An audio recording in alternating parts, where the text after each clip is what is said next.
Case को देखते हुए यह फैसला लिया गया है। केजरीवाल ने कहा कि दिल्ली में 700 टन ऑक्सीजन की जरूरत है, लेकिन 490 टन दी गई है। और सीधे चलेंगे, शिवानी हमारी सहयोगी हमारे साथ जुड़ी हुई है, उनके पास जाना चाहेंगे। शिवानी, इसकी बहुत जरूरत थी, ये जो लॉकडाउन बढ़ाया गया है 1 हफ्ते, इसकी बहुत जरूरत थी, लेकिन यहां पर ऑक्सीजन को लेकर भी मुख्यमंत्री अरविंद केजरीवाल बोल रहे थे। पूरे देश की निगाहें जो थी वो इसी को लेकर टिकी हुई थी, क्योंकि ऑक्सीजन की किल्लत लगातार बनी हुई है। लेकिन सवाल ये उठता है कि ये जो किल्लत है ये पूरी कैसे होगी, क्योंकि यहां पर भी अरविंद केजरीवाल कह रहे हैं कि 700 टन की जरूरत है। शिवानी, बिल्कुल आप ठीक कह रही हैं। देखिए, ये जो ऑक्सीजन की किल्लत है, इसे देखते हुए ही जो कोटा है दिल्ली का उसको बढ़ाया गया है, 490 टन इसको कर दिया गया है। और कोशिश ये की जा रही है केंद्र सरकार द्वारा, जितनी भी एजेंसीज हैं, चाहे वो रेलवेज हो, इंडियन एयरफोर्स हो, डिफेंस फोर्सेस हो, हर कोई इस प्रयास में लगा हुआ है कि जल्द से जल्द ये आपूर्ति की जा सके। और दिल्ली में ये बताया जा रहा है कि 340 टन ऑक्सीजन ही अब तक पहुंचा है, जरूरत 700 टन की है। जैसा केजरीवाल आज जब ब्रीफ कर रहे थे तो बता रहे थे कि 700 टन की जरूरत है और 490 का कोटा अप्रूव हो गया है। उसके लिए उन्होंने केंद्र सरकार को धन्यवाद भी दिया है। लेकिन लॉकडाउन भी लगा दिया गया है। अगले सोमवार सुबह 5 बजे तक, यानी 3 मई सुबह 5 बजे तक दिल्ली में लॉकडाउन रहेगा। और इसकी बहुत जरूरत भी थी। बार बार कई एसोसिएशंस, कई डॉक्टर्स इसकी हिदायत भी दे रहे थे कि जिस तरह से केसेस में इजाफा हो रहा था, हर दिन हम देख रहे थे कि रिकॉर्ड तोड़ केसेस बढ़ रहे थे। दिल्ली में 36% का पॉजिटिविटी दर आ चुका था। तो बिल्कुल शिवानी, आप ठीक कह रही हैं और इस लॉकडाउन की बहुत ज्यादा जरूरत थी। तो केजरीवाल ने एक बार फिर से दिल्ली में 1 हफ्ते के लिए लॉकडाउन बढ़ा दिया है। दिल्ली में बढ़ते कोविड केस को देखते हुए यह फैसला लिया गया है। इसी पर देखिए रिपोर्ट।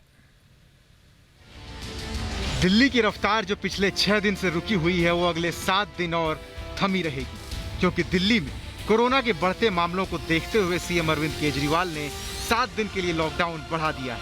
अगले सोमवार 3 मई सुबह 5 बजे तक दिल्ली में लॉकडाउन लगा रहेगा। दूसरी लहर में लागू किया गया पहला लॉकडाउन सोमवार सुबह 5 बजे खत्म हो रहा है। उससे पहले ही आज अरविंद केजरीवाल जनता से मुखातिब हुए और 7 दिन का एक और मिनी लॉकडाउन लगाने का ऐलान किया। साथ ही कहा कि लॉकडाउन ही कोरोना का आखिरी हथियार है।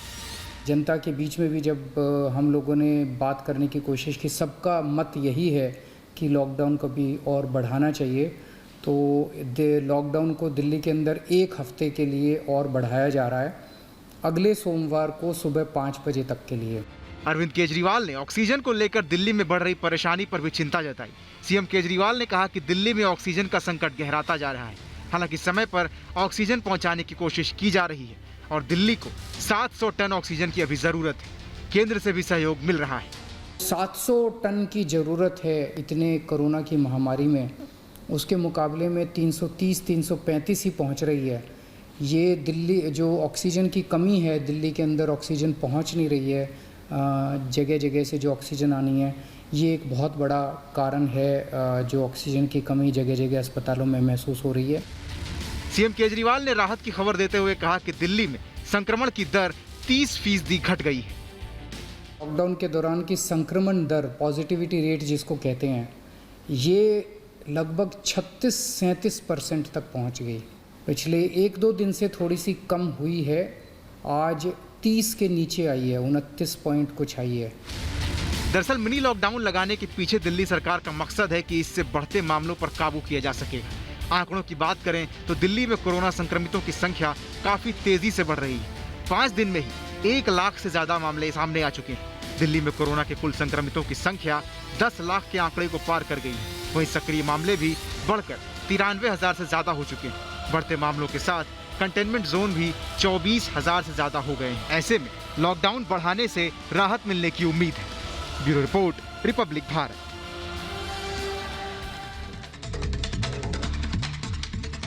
बता नहीं सकता, हमारे पास सिर्फ 1 घंटे का बैकअप बचा है ऑक्सीजन का, और हमारे पास नियरली 50 पेशेंट्स हैं, जिनमें से अप्रॉक्सीमेटली 10 पेशेंट वेंटिलेटर पे, जिन्हें बैडली चाहिए ऑक्सीजन चाहिए, और वार्ड में भी कम से कम 10 से 15 पेशेंट ऐसे हैं जिनको बहुत ज़्यादा हाई डिमांड है ऑक्सीजन की। ये सब कोविड पेशेंट है? सब पूरा कोविड सेंटर है, सारे कोविड पेशेंट्स हैं। और 1 घंटे में अगर ऑक्सीजन नहीं आए तो मैं बोलना नहीं चाहता क्या हो जाएगा। आपने जो अथॉरिटी है, जो दिल्ली सरकार की अथॉरिटी है, जो केंद्र सरकार के लोगों ने बनाए हुए हैं, उससे संपर्क किया? सबको कांटेक्ट कर रहे हैं हम, डेली 100 नंबर पे भी SOS मैसेज भेज रहे हैं हमारी हेल्प के लिए। बट वही कि जहाँ भी भेजते हैं 50 सिलेंडर की हमारी रिक्वायरमेंट है जैसे, तो वहाँ से सिर्फ 5 सिलेंडर आते हैं, तो वो सिर्फ घंटे भर भी नहीं चल पाते, तो हम कैसे ऐसे मैनेज करेंगे।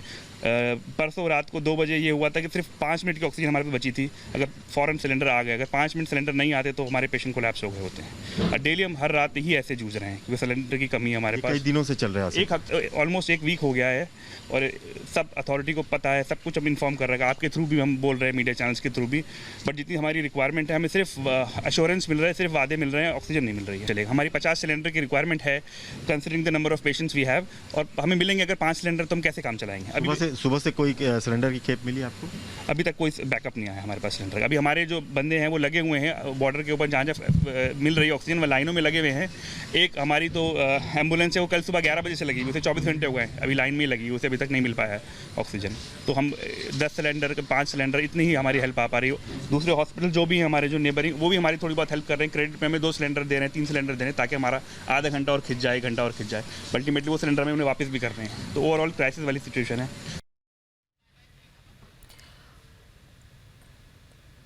और वहीं प्रधानमंत्री मोदी ने आज मन की बात कार्यक्रम में रांची की सिस्टर भावना ध्रुव से बात की थी। अब सिस्टर भावना हमारे साथ जुड़ी हुई है, सीधे लाइव जुड़ गई हैं, उनके पास सीधे जाना चाहेंगे। सिस्टर, आपका बहुत बहुत स्वागत है रिपब्लिक में। आज जो स्थिति बनी हुई है उसको लेकर प्रधानमंत्री नरेंद्र मोदी ने मन की बात की है और उन्हें काफी पॉजिटिव तरीके से इसको रखा है अपनी बात को। आपके साथ भी उनकी बात हुई है, कैसे शेयर करना चाहेंगी?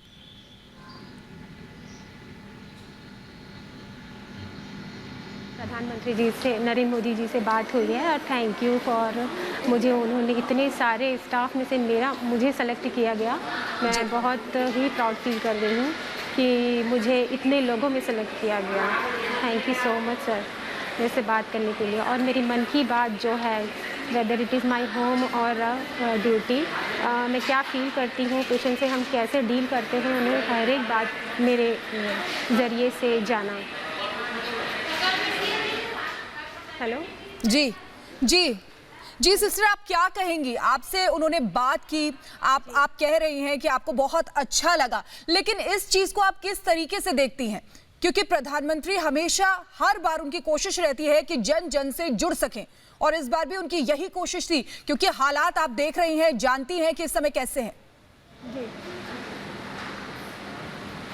जी, फर्स्ट वेव तो वैसे ठीक था, लेकिन सेकेंड वेव जो है वो बहुत ही क्रिटिकल था हम सबके लिए, पेशेंट्स और हमारे स्टाफ मेंबर्स के लिए भी बहुत ही। लेकिन सर से जो बात करके जो हमको मोटिवेशनल मिला है, मैं अपने सारे स्टाफ से शेयर करूंगी, और हमको एक अच्छा पॉजिटिविटी मिली है, तो हम चाहेंगे कि हम अपना योगदान और अच्छे से दें। जी सिस्टर, एक चीज मैं आपसे जानना चाहूंगी, क्योंकि आप भी उससे जुड़ी हुई हैं, लगातार आप भी देख रही हैं, उस स्थिति से जूझ रही हैं, क्योंकि कई बार ऐसा हो रहा है कि लोगों को ऑक्सीजन नहीं मिल पा रही है, कभी कुछ प्रॉब्लम हो जा रही है, तो उसको आप कैसे मैनेज करती हैं, कैसे क्या करती हैं? अपना एक्सपीरियंस प्लीज शेयर करें। हमारे यहाँ तो ऐसा एक बार भी ऐसा नहीं आया है कि ऑक्सीजन की कमी हो जाए पेशेंट को, ऐसा तो एक बार भी नहीं आया है, क्योंकि हमारे यहाँ इनफ रिक्वायरमेंट है ऑक्सीजन का। जी बिल्कुल, आप हमारे साथ बने रहिए। हमारे साथ डॉक्टर दीपाली भारद्वाज भी हैं, उनके पास भी जाना चाहेंगे। डॉक्टर दीपाली, बहुत बहुत स्वागत है आपका रिपब्लिक में। डॉक्टर दीपाली, आज प्रधानमंत्री ने मन की बात की है, हमने सुना, आप भी सुन रही होंगी, और ऐसे में लेकिन यहाँ की अगर हालात की बात करें, स्थिति की बात करें, तो वो काफ़ी भयावह नज़र आ रही हैं, डराती हुई लग रही हैं। ऐसे में आप क्या कहना चाहेंगी? मैं मन की बात जरूर सुनी, और मैं बहुत खुश हूँ जो सेंटर से सबको सपोर्ट मिल रही है, जानते हुए कि हेल्थ एक स्टेट सब्जेक्ट है। बहुत अच्छा कदम केजरीवाल जी ने उठा लिया है, और ये सराहनीय कदम है, मगर ये कदम आधा अधूरा है। जो लॉकडाउन होता है, लॉकडाउन का मतलब सिर्फ आप संक्रमण को रोक रहे हैं, मगर उसके बाद केसेस आएंगे, तो अगले 7 दिनों के अंदर 24/7 मेरे हिसाब से वैक्सीनेशन होनी चाहिए, आइसोलेशन की तैयारी होनी चाहिए, और लोगों में जो भय है वो थोड़ा कम करने के लिए कुछ दिल्ली गवर्नमेंट को कुछ हेल्पलाइन नंबर्स, कुछ हेल्पिंग सॉर्टिंग करनी चाहिए, क्योंकि लोग इस वक्त इतने डरे हुए हैं कि लोग डर और पैनिक से भी मर सकते हैं।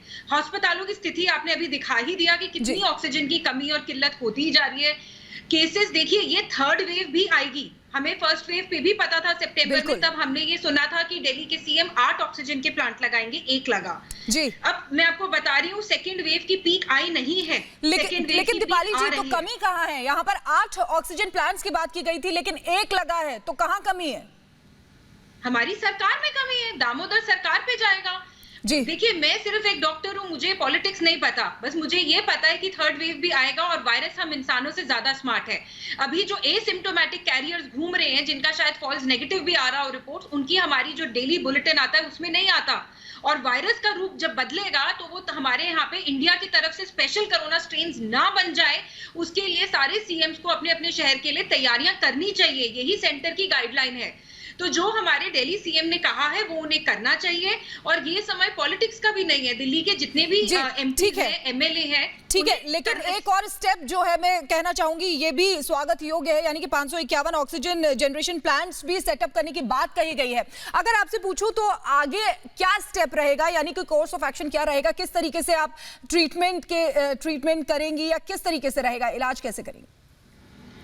इलाज तब करेंगे जब बेड होगा, ऑक्सीजन होगा, बेसिक दवाइयां होंगी। एक बेड के ऊपर 10-10 कॉल्स पेशेंट्स नहीं भागेंगे, तो बहुत जरूरी है। शायद आपके साथ खुद भी हुआ हो, ये मेरे साथ भी महसूस हो रहा है कि लोगों को सॉरी बोलना पड़ रहा है कि दिल्ली में बेड नहीं है।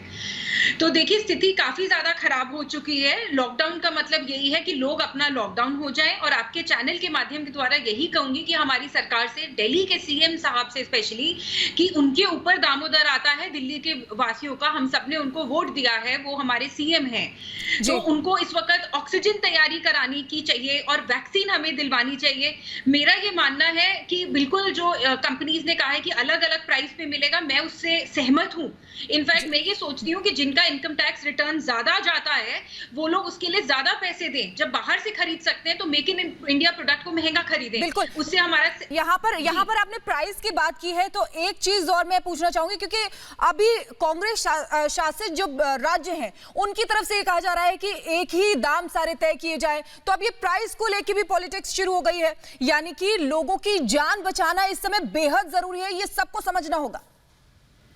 बिल्कुल समझना चाहिए। और जितनी मेरी जानकारी है, एमपी एमएलए बहुत फंड होते हैं, उन्हें जो लोग नीचे तबके के हैं, जो मिडिल क्लास स्ट्रेटा है, उनको फ्री में वैक्सीन देनी चाहिए। जिनका in fact income tax return 2 crore से भी ऊपर हो, उनको ये वैक्सीन 2000 रुपए की लेनी चाहिए, उनको कोई दिक्कत नहीं है, मगर उनको उस तरह की सर्विस भी मिलनी चाहिए। देखिए, अगर हमने इस वक्त वैक्सीन तेजी स्पीड पे नहीं बढ़ाया तो थर्ड वेव जल्दी आ सकता है, जिसकी हमारे पास तैयारी नहीं है। डॉक्टर दीपाली, एक क्वेश्चन और मैं आपसे लेना चाहूंगी कि अभी तो ये कहा गया है कि पीक आना बाकी है, तो उसके लिए आपकी कैसी तैयारी है? उसकी तैयारी अभी लॉकडाउन में हम एक्सपेक्ट कर रहे हैं। हम एक्सपेक्ट कर रहे हैं कि जिस तरह ये जो स्टेडियम्स हैं, जवाहरलाल नेहरू स्टेडियम है, तालकटोरा स्टेडियम है आरएमएल के साथ, उनके साथ तैयारी होनी चाहिए। आप ये देखिए, जो डेथ्स हो रही हैं, ये सिर्फ कोविड पेशेंट की नहीं हो रही, नॉन कोविड की भी हो रही है। नॉन कोविड इमरजेंसीज भी वहीं की वहीं है, जो रुक गई हैं कि वो हॉस्पिटल में उनको बेड ही नहीं मिल रहा है, तो उनकी भी बात करनी और उनकी भी सपोर्ट करनी जरूरी है। तो हमारी सरकार को ये चाहिए, जैसे पिछले पैंडेमिक में हुआ था, तो उनको ये सारी चीजें करनी चाहिए। और ये जो स्टेडियम्स हैं, दिल्ली गवर्नमेंट के स्कूल्स हैं जो खाली और बंद पड़े रहेंगे 1 साल तक, अगर पूरी दिल्ली को वैक्सीन नहीं लगा, और अगली बारी जब स्ट्रेन आएगा तो हो सकता है वो बच्चों के लिए ज्यादा घातक हो। तो ये सब सोच के सरकार को तुरंत ट्रायज बनाना चाहिए कि हॉस्पिटल में डॉक्टर भी ओवरवर्क ना हो, और सारे डॉक्टर्स। और एक बहुत अहम बात कि नया जो रूल आया था उसमें जो डॉक्टर्स पहले रजिस्टर नहीं हुए थे उनको वैक्सीन नहीं दी जा रही। तो फर्स्ट से पहले जो भी डॉक्टर्स और हेल्थ केयर वर्कर्स हैं उनको तुरंत अर्जेंट बेसिस पे वैक्सीन मिलनी चाहिए। बिल्कुल बिल्कुल। चलिए, आपका बहुत बहुत शुक्रिया दीपाली भारद्वाज जी हमारे साथ जुड़ने के लिए, और साथ ही साथ सिस्टर भावना, आपका भी बहुत बहुत शुक्रिया हमारे साथ जुड़ने के लिए। तो देखिए, हम लगातार यहाँ पर बात कर रहे थे कि किस तरीके की तैयारियां हैं,